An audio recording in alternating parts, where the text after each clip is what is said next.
All videos are exclusive copyrights of Harry Regician. Harry Regician is my pseudonym name. Pseudonymous works and why to use them. This is an email from the United States Copyright Office in regards to using a pseudonym. The 3 slides after the copyright notice, especially that last one, is an email I received from the United States Copyright Office, and questioning about using a fictitious name versus a pseudonym, and the answer that I got. I knew that you had the life of the author plus 70 years for copyrights, but I never knew you could get 95 years with a pseudonym or 120 years from the date you created the work. And the other problem is if you use a fictitious name when you file a copyright, you have to put in your real name, and that is public record. So I want to stay a little cloaked, because the people who, when this video comes out, they are not nice people at all. I mean, they make people vanish. So you got to ask yourself, do I go with the life of the author plus 70 years, or do I go from the date it's published in 95 years? Now I have to admit, if I live an extra 30 years, you'd come on the short end of the stick of that one. But here's one for all those lawyers out there who's going to love this. What happens if you vanish? Vanishments require assistance. You know, there's no death. People are pros at it. So you get at least 95 years. Or you get 120 from the day it's created. This story actually began back in 1985 when Sarah Avon's mother said to me, "You can disappear too, mister." Does that sound like someone who is a victim or a perpetrator? Every law enforcement agency I talk to is told that too. What's it to you? So the good one here is you think somebody may whack your ass. From the day you create it, you get 120 years, 95 years from the date you publish it, and hopefully they'll be toast. But when I start thinking about 95 years, I mean, that's damn near a century. That's a century of copyright protection and possible royalties. Very few of us have ever get the opportunity to write our own legacy. I've had 2 near-death experiences in life. And you don't forget these things. You know, there's only one person I know who had the opportunity to rewrite his own legacy. And this was a person who, his brother died.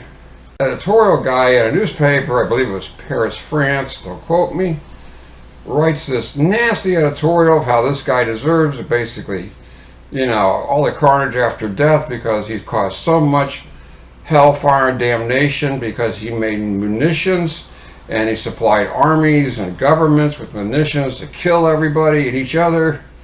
And that man's name was Nobel. That's Nobel, as in the Nobel Peace Prize. Well, when Nobel read this himself, I mean, he was just a manufacturer. He was going to do it or somebody else was going to do it. It's that simple. You know, Lincoln was sort of right. When there's a war, some men get killed and some men make a killing. And he made a killing. But this didn't go over too good what he wanted to be remembered by. You know, the father of death, hellfire, and brimstone. So he ended up establishing the Nobel Peace Prize. And his legacy lives on to this day. That's not the legacy I really want to go for. I want to go for the legacy that tries to solve unsolved mysteries. The legacies that crimes against children. The legacy that the crimes committed against these children affect their lives forever. And even their children's lives. They don't ever come out of it. They may need counseling, they're going to need a lot, but they never truly recover, I can assure you. So the letter from the Copyright Office is going to be posted. If you're working on any literary pieces of art, but you know, I gotta admit, if I go missing, it does say from the date you die plus 70 years. And the ace in the hole here is if you ever use your name in your pseudonym work, then it reverts back to the life of the author plus 70 years.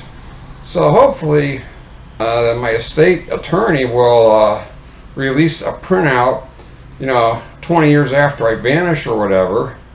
So the 95 years doesn't come out, so I get an initial 70. Go figure. But who would think, you know, if you vanish, the author didn't die, where do you stop the royalties? I'm sure that's a great one for all those attorneys who like to get in big discussions and all those eyeball legal committees, and I'm sure they'll have fun with that one. This is Harry letting you know we do not live in a kind world. We live in a world that everybody seems to be able to track your back no matter what. The best thing I can tell you is do your best to leave a trail a mile wide, so even some newbie out of college and computers can backtrack you and figure out what went wrong, where you last were, and hopefully that'll give investigators enough to go on. Harry's saying be safe, cover your tailpipes, leave a track a mile wide, and be safe out there. He didn't die, he vanished. Try to remember this is a story about Sarah Avon vanishing from Joliet, Illinois on July 21st, 1981. All videos and content are exclusive copyright of Harry Regician.